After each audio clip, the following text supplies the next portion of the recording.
Tere tulemast vaatama saadet 50 nippi.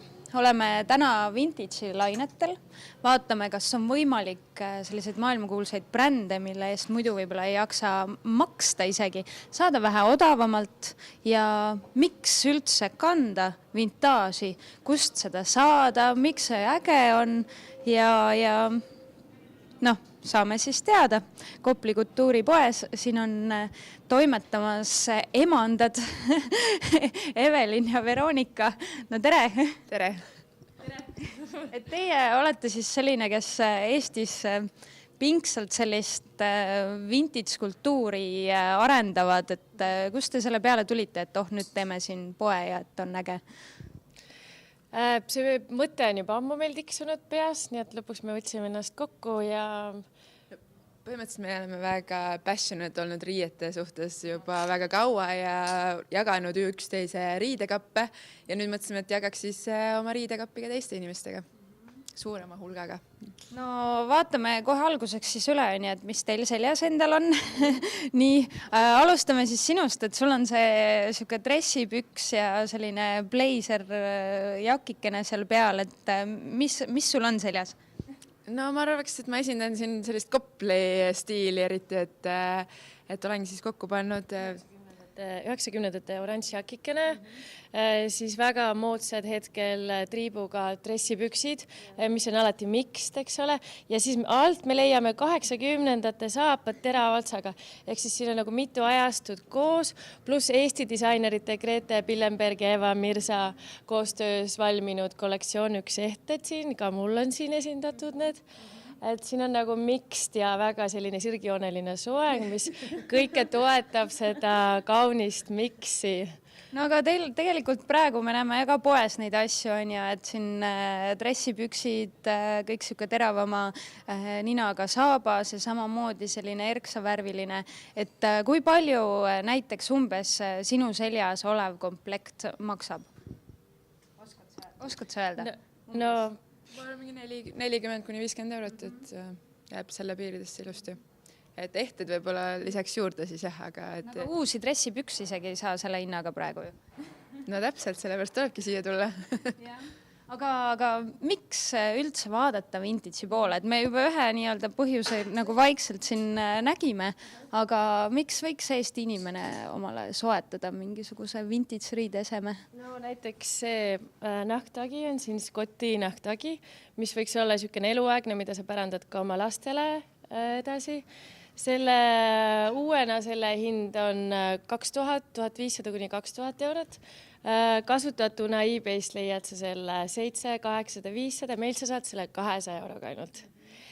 Ja neid liigub väga vähe, see on väga rariteetne, nii et see õnnelik inimene, kes see on sulle paras, siis sa pead kindlasti olema nagu jooksma siia. Sest et kõik on nagu üksik eksemplarid ja kui sa leiad, mis on sulle paras, siis istub see värv ja kõik, siis on nagu you are the lucky one. Ühesõnaga ongi see, et see vintage aitab sul riietuda unikaalselt, samas ka kvaliteetseid brände kanda. Jaa, absoluutselt. Ja võib-olla sa ise uuena ei jaksaks seda osta, siis me teeme selle sinu töö ära ja me toome nad siia kohale. Nii et...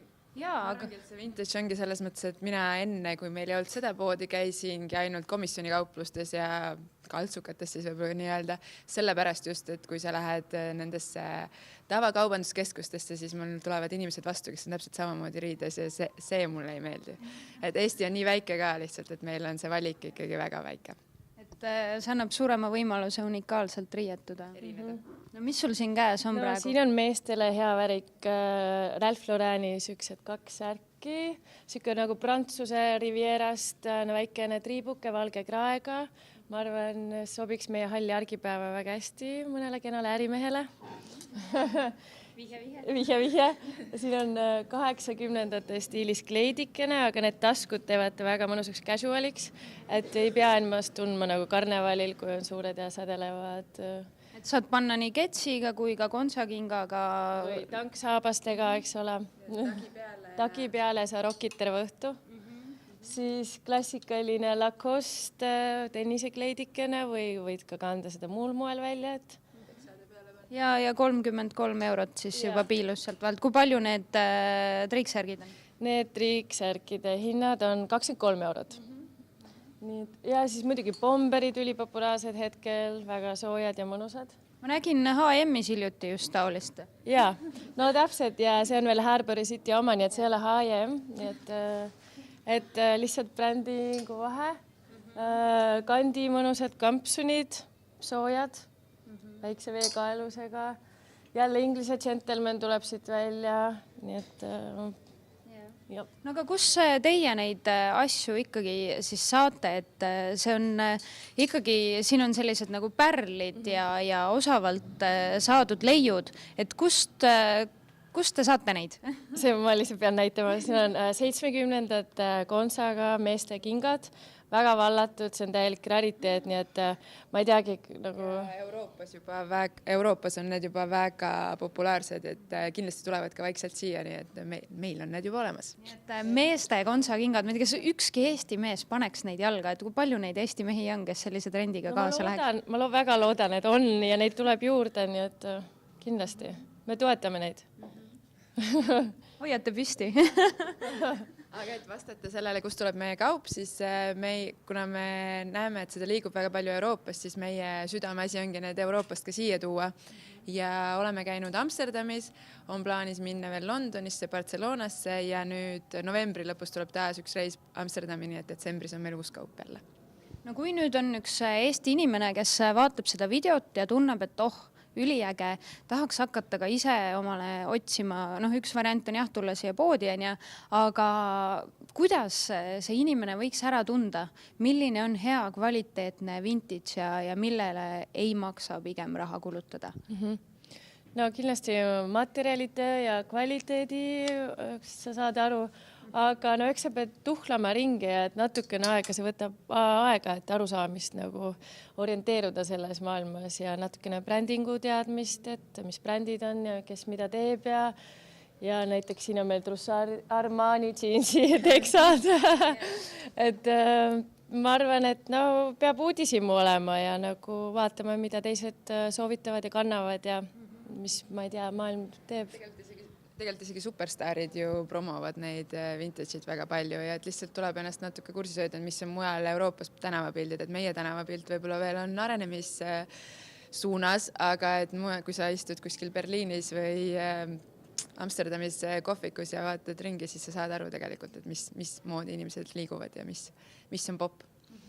No üks variant ongi siis, et alustada vaikselt siin, käia reisil, esiteks on ja üks variant ongi siis ka vaadata, mida siin sellistes second-handi poodides pakutakse, on ja, et võib leida. Keegi ütles ka hiljuti, et sellist head vintage'it nagu Eestis ongi raske leida ja väga liik veel ei ole, et tundub nagu hakkaks otsa saama või mis te sellest väitest arvate? Ma arvan, see kraam, mis meile jõuab siia, et see on väga Soome ja Rootsi humanitaarabi, mis me leiab, kindlasti võib see leida pärleid, aga me oleme ikkagi raske asukohaga riik, et meieni, et jõuaks kvaliteet, kõrgmood, Yves Saint Laurent'i jakid ja nii edasi, et see on nagu, on raskendatud. Ma arvan, et see ei ole otsa saamas, vaid see on vastupidi kasvamisjärgus, et pigem hakkab tulema ja kindlasti tuleb meiesuguseid poode veel juurde ja et ma arvan pigem, et see on ikkagi kasvav sfäär.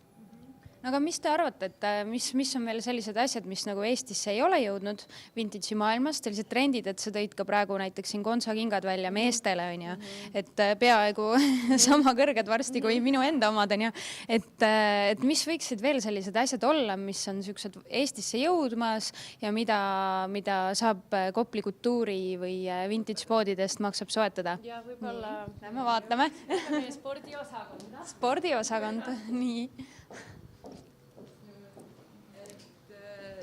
Sellist stiili joped on näiteks Amsterdami tänavapildis väga populaarsed. Esiteks need on ka meie ilmale väga sobilikud, et just sellisele niiskele ja märjale lörtsile ja nii. Nii, et kõik ikka teavad, et see on Adidas. Ja just, et see on väga popp, et mujal, et meil võib-olla see vaikselt tuleb, et kindlasti trendikamad noored juba teavad seda. Nii, mis sul on? Sama stiilis jope, lihtsalt puma. Ja sama sükene geto style esindatud, siia võid panna Gonza kingad alla, väga glitter kleidi. See spordijope ei välista mitte kuidagi, et seal all peaks olema dress. et nagu nende asjade miksimine on hetkel nagu teema, see on niisugune loominguline mänguruum, mis annab sulle võimaluse üllatada ennast ja sõpru.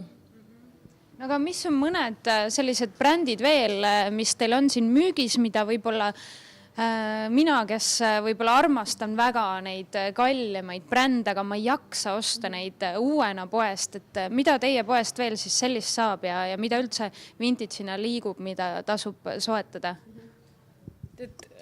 Meil on nii palju ära läinud. Too mõned, võib-olla ka mõned hinnavahed välja näiteks. No meil oli Yves Saint Laurent'i jakk, 80ndate jakk imelises seisus. Meie müüsime selle maha 65 euroga, aga tema tegelik hind, kui sa kusagilt guugeldad või otsid, see on 300-400 eurot, 500 eurot, 600 eurot, et nagu sellises hinnavahemikus on asjad. Samuti Lacoste'i 70ndate kleit. Me vaatame seda, et juba vaikselt, kui oled reisile minemas või suve ootamas, siis see näeb tegelikult täiesti uus välja. Kas teil mõni viga ka küljes on? Ei ole. Ainult see viga, et ta veel siin on. Aga see on mis suvine praegu, ma saan aru, aga võib-olla keegi läheb reisile kusagile purjetama, eks valged tennised alla ja... Mina ei arva, et see suvine on, et sa paned sinna paksud sukapüksid alla ja mingid mõnusad saapad ja miks mitte ja mingi hõlst peale või midagi, et ma ei piiritleks seda suvekleidina üldsegi mitte. No nii, vintage'i ja kõik poole vastuargumendid, on mõni vastuargument ka, et kas vintage'iga võib ka rämedalt petta saada? No ikka sa võid leida kaupa, võib-olla see bränd ei ole originaalne, aga siis tulebki su teadlikkus ja siis uurid asja ja küsid kellegi targemat ja guugeldad ja searchid ja otsid ja... Küsin teie käest nõu. Küsid meie käest nõu, saadad pildi, vaata, kas see on päris või ei ole, siis me oleme eksperdid. Näite tuua, et Dr. Martensi saabastel on näiteks hea näide, et nad on kõik väga sarnased, aga lihtsalt alla peab olema kirjutatud Made in England, et kui on Made in China, siis see ei ole õige. Nii et nii lihtne see ongi, aga see on väga väike ja sa võib-olla ei pane seda tähele, kui sa ei oska seda otsida. Aga riietes, kas on midagi veel, mida võiks riiete juures näiteks vaadata? No sildid tavaliselt tegelikult reedavad, et kui mida rohkem on silte, seda suurem tõenäosus on, et see on tehtud järgi. Et tavaliselt ikkagi brändil on üks korralik silt ja sa saad sellest aru, et see on õige. Ja samamoodi käekottidel, et neil on, kui on õige asi, siis on neil seerianumbrid sees ja et tavaliselt nendele järgi tehtud toodetele pannakse hästi palju silte, et hästi palju rõhutatakse, et see on ikkagi selle brändi oma, et see juba on vale. Ma kuskilt lugesin, et tasub ka õmbluseid vaadata, et ikkagi kui see õmblus ei ole päris korralikult tehtud, siis see ilmselt ei saa olla see originaal, on ju? Vintage toodetel on tavaliselt väga kõrge kvaliteet ja väga paljud asjad on käsitsi õmmeldud ja sellest saab kohe aru, et selle tunneb ära, kui oskad vaadata. No tarkussõnad veel lõppu, aga aitäh teile ja vaatame siis siin poes natuke veel ringi, mida me siit leiame. Aitäh!